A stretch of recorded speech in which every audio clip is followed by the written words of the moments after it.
Huhulihin, ha? Oh, pero ipangako mo rin na hindi ka lalabag sa batas trapiko. Siguradong walang huli. Alam mo, nakakainis ka. Talaga. Nauuhaw ako eh. Oy, meron akong gasolina. Gusto mo? Sindihan kita. Uwi na lang ako. Masyado ka naman. Hindi ka na. Ako.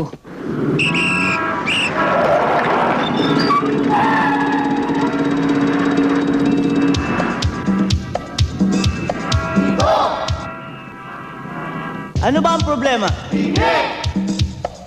Bakit ba ang gulo-gulo nyo? Isa, dalawa, tatlo. Napipika na ako sa inyo, ha? Dapat tayong mag-usap. Ano pag-uusapan natin? Dapat tayong mag-usap. Ano nga? Ay, karapat dapat tayong mag-usap. Bakit hindi niyo sabihin? Dapat tayong mag-usap. Dapat lang na pag-usapan. Ano ang dapat natin pag-usapan?